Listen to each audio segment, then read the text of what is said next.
estamos terminando o ano, né?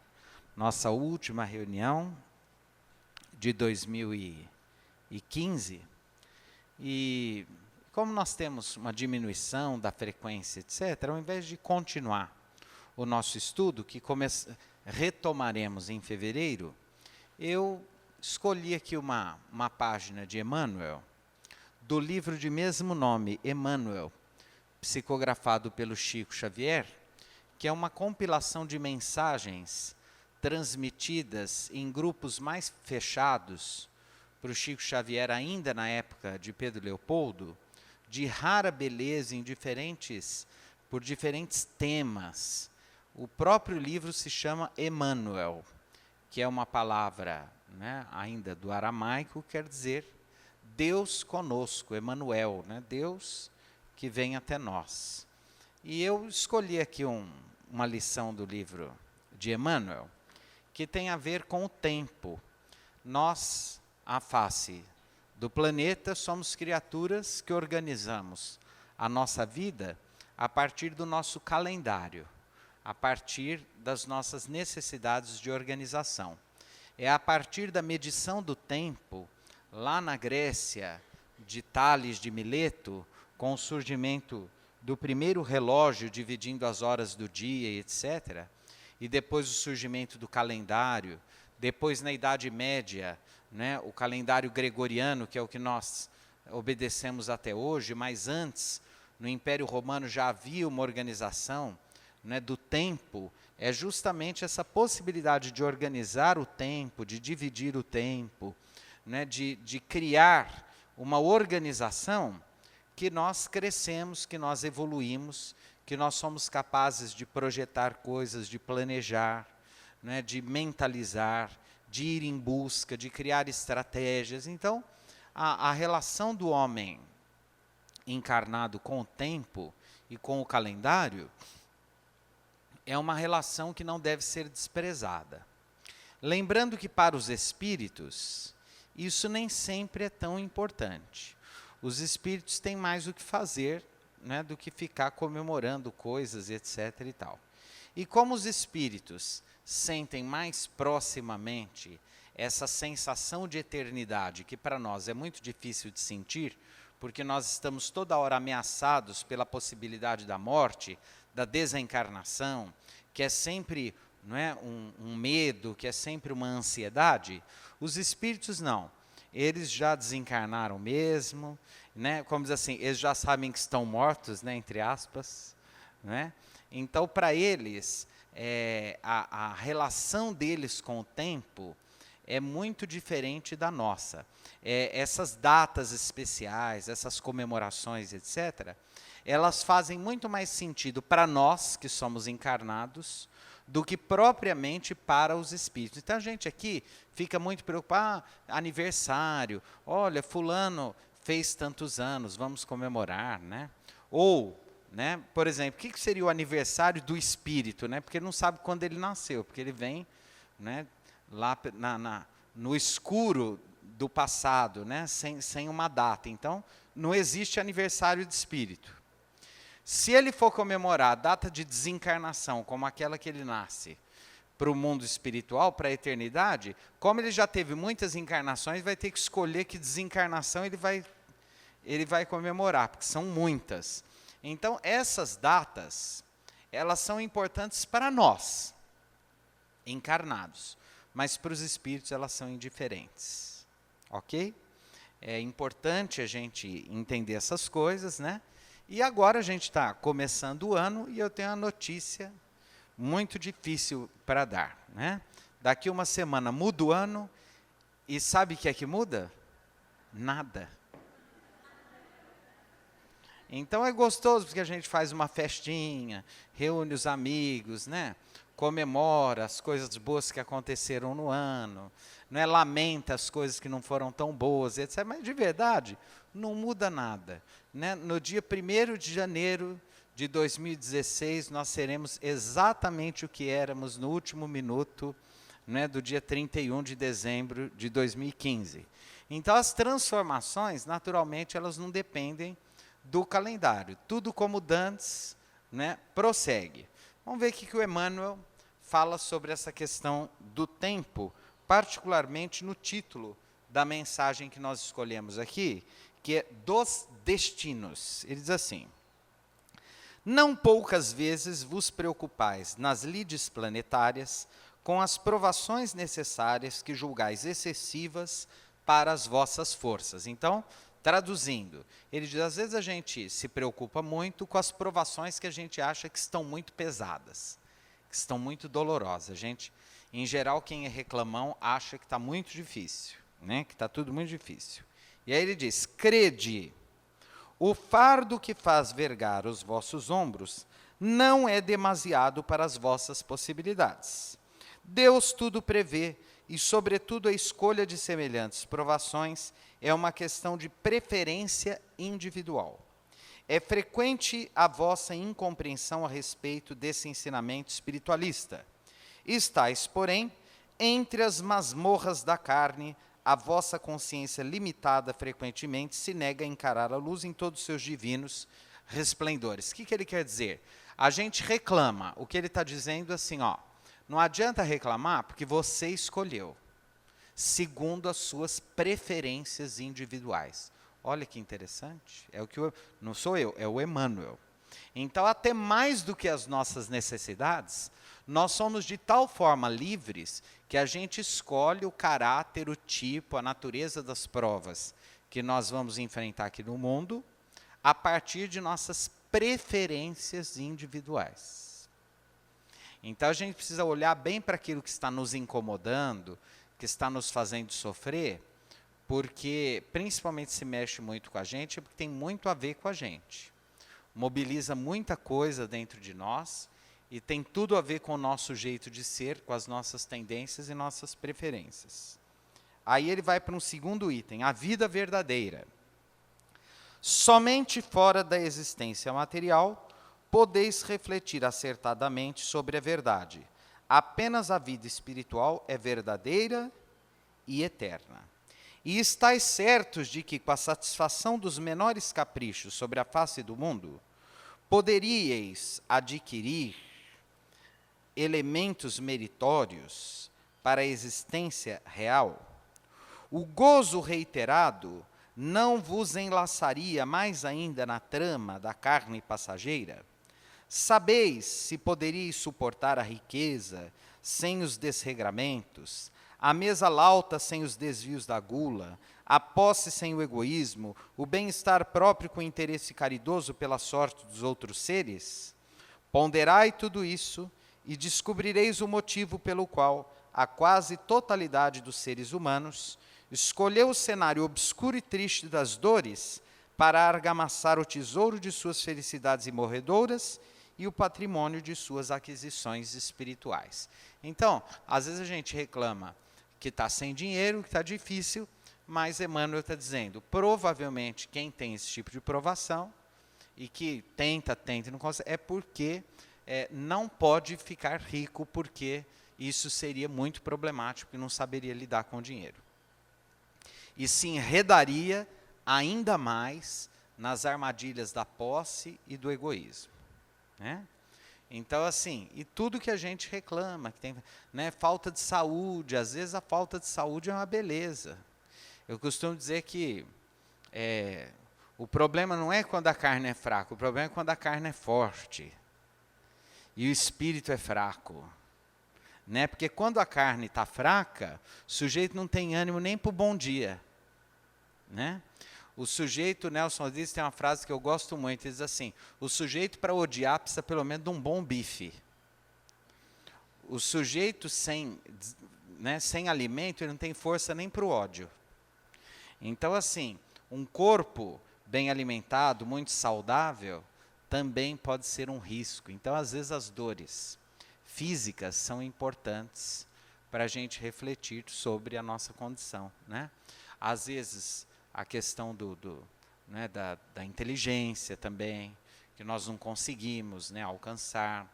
Às vezes a questão do status, da beleza, da longevidade. Então, todas as limitações, as inibições que vieram para nós na nossa existência foram escolhas preferências individuais para a nossa evolução. Então, tudo que a gente passa aqui, de verdade, está tudo certo, é assim que tinha que ser, só que a gente não entende, por isso que a gente sofre muito. Quando que a gente vai entender? Quando desencarnar. Aí a gente desencarna, acorda lá no mundo espiritual, vem lá os benfeitores espirituais, se a gente tiver mérito para isso, chama a gente lá num cantinho e fala, ó, vamos conversar sobre você, que agora nós vamos te explicar por que que na sua vida foi tudo desse jeito.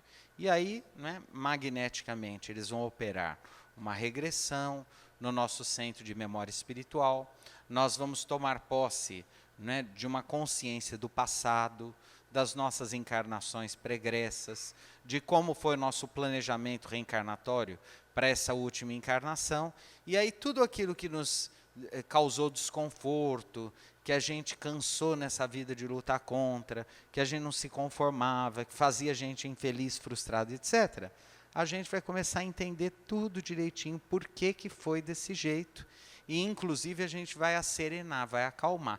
Aí o sentimento vai ser outro. Porque quando a gente está aqui, quer as coisas e não consegue ter aquilo que a gente quer, a gente fica revoltado e triste. Lá no mundo espiritual, quando eles contam para a gente retoma a consciência do porquê que a gente pediu para ser daquele jeito, e toma, enfim, né, e tudo fica claro, a gente tem um outro sentimento. Qual? O sentimento de, em geral, de fracasso. Quer dizer que era isso e eu fui burro desse jeito e não soube lidar com... Nossa, de novo. Aí a gente prepara uma outra reencarnação, sofrendo tudo de novo, aquela coisa que vai, que ata, não desata. Por isso, assim, às vezes os espíritos ficam séculos e séculos em sucessivas reencarnações, vivendo os mesmos problemas, as mesmas frustrações, os mesmos dilemas, por uma dificuldade, né, de se integrar à vida como ela se apresenta. Uma dificuldade de conseguir, né, fazer valer a pena, mesmo com todas as dificuldades. E lidar com isso com certo bom humor, né, sem levar tudo tão a sério, né, de uma maneira mais leve. Esse é o desafio para todos nós. Né? Não sofrer tanto quanto podíamos sofrer. Né? Nesse sentido, vale a pena aquela lição, né? Do Sêneca, um grande filósofo da Roma Antiga, que dizia que o homem só se torna sábio quando ele começa a ter a capacidade de rir de sua própria desgraça. Então, assim, quando ele consegue ter um certo senso de humor e levar a vida um pouco mais leve. A escolha das provações é um outro item que o Emmanuel vai abordar. Várias vezes já têm sido repetidos os ensinamentos que estou transmitindo sobre as provações terrenas de cada indivíduo. Muito antes da encarnação, o espírito faz o cômputo de suas possibilidades, estuda o caminho que melhor se lhe afigura na luta da perfectibilidade e, de acordo com a sua, agora presta atenção, com as suas vocações, segundo o grau de evolução já alcançado, escolhe, em absoluta e plena posse de sua consciência, a estrada se lhe desenha no porvir, fecunda de progressos espirituais. Então, a escolha de nossas encarnações, segundo o Emmanuel aqui, ela se dá em plena e absoluta posse de nossa consciência. Então, ninguém nos obriga a viver alguma coisa aqui no mundo que a gente não queira. Nós escolhemos a natureza de nosso sofrimento e de nossas provações. Dentro do infinito do universo e com as faculdades integrais do seu próprio eu, reconhece a alma que somente a luta lhe oferta inúmeras possibilidades de evolução em todos os setores da atividade humana, e daí a preferência pelos ambientes de dor e privação, abençoados corretivos que a providência lhe oferece para a redenção do passado ou para o desenvolvimento das suas forças latentes e imprecisas. Cada espírito, voluntariamente, escolhe as suas sendas futuras, conforme o seu progresso e de acordo com os desígnios superiores. Então, nesse sentido, é que a gente constrói aquela ponte entre o pensamento existencial, né, no campo da filosofia, que prioriza a liberdade de escolha, o homem como senhor do seu próprio destino, livre, responsável por aquilo que faz da sua própria vida. A doutrina espírita, ao invés de negar esse princípio filosófico, ela fortalece ainda mais essa ideia. Qual? A de que realmente nós somos espíritos livres e tudo que nós passamos são escolhas nossas. E nós temos que lidar com essas escolhas de alguma forma. Né? Nada nos socorre que não seja nós mesmos. Quer dizer, se nós estamos passando por uma dificuldade, foi uma escolha nossa, uma necessidade nossa, feita em absoluta consciência do que iríamos passar. Nem mais, nem menos. Na existência corporal, todavia, a alma sente a memória obscurecida. Então, reencarnamos, é o esquecimento do passado. Num esquecimento quase total do passado, a fim de que os seus esforços se valorizem. A consciência, então, é fragmentária, parcial, porquanto as suas faculdades estão eclipsadas pelos pesados véus da matéria, os quais atenuam ao mínimo as suas vibrações, constituindo, porém, esses poderes prodigiosos mais ocultos as extraordinárias possibilidades da vasta subconsciência que os cientistas do século estudam acuradamente. Então, são os nossos pendores. O sujeito nasce com uma facilidade para a atividade física, o outro nasce, às vezes a gente ouve relatos de pais que contam que as crianças vão para a escola e sem os pais fazerem muito esforço, as crianças têm uma facilidade incrível de aprender. Né? Salete, você está me ouvindo aí? Isso é verdade ou não? Que tem criança mais, que vai sozinha, não tem? A Salete aí que é uma educadora, não tem? Quer dizer, sem a gente precisar fazer muito esforço, a criança já vem, às vezes, com por exemplo, uma capacidade de cálculo no campo da matemática. Você dá uma aula para a criança, ela vai sozinha e vai lá para frente, sem a gente precisar fazer muito esforço. O que é? O espírito já traz um certo acesso às suas experiências do passado.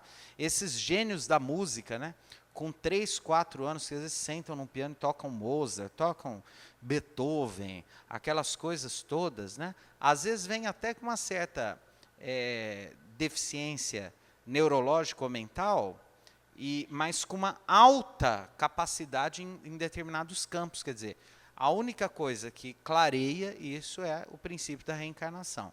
Então, são conquistas espirituais, que aquela criança já traz, e para ela, naquele campo, naquele setor, é tudo muito simples, é muito fácil, ela vai praticamente sozinha. A gente já vê casos assim. Uma vez eu ouvi de uma senhora, ela teve 2 filhos que acabaram se tornando muito importantes numa área aí do saber, e ela dizia assim para mim, eu não os ajudei em nada. Eles acordavam cedo, eles desde cedo gostavam de se virar, preparar o cafezinho deles. Eles tinham na 4ª série, 5ª série, eu nunca precisei olhar a tarefa, eles chegavam e faziam a tarefa sozinhos, eles caminharam sozinhos. Vocês estão com inveja, dessa mãe,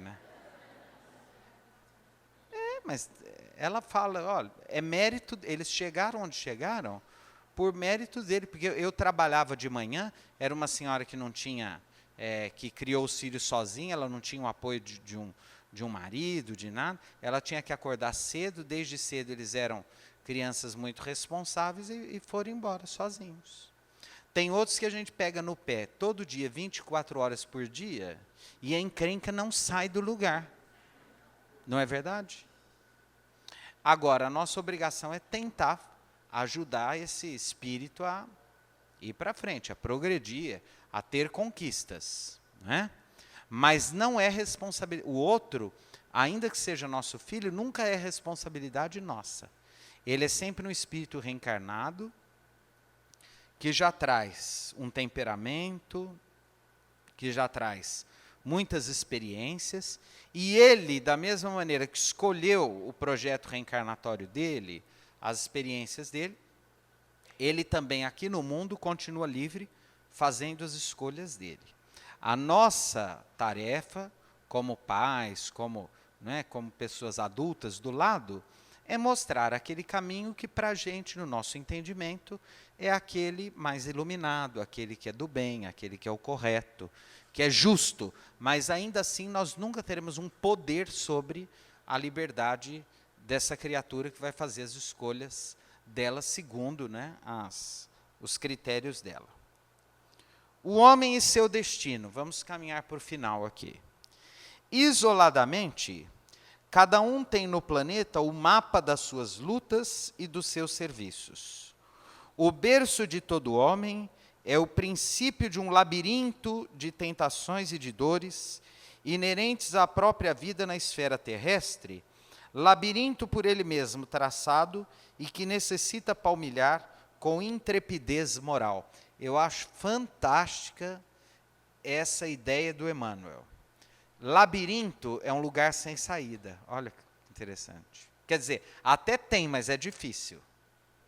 A poetisa Cecília Meirelles, no poema Desenho, usa a mesma ideia que o Emmanuel aqui. Construirás todos os dias os labirintos impermanentes em que sucessivamente habitarás.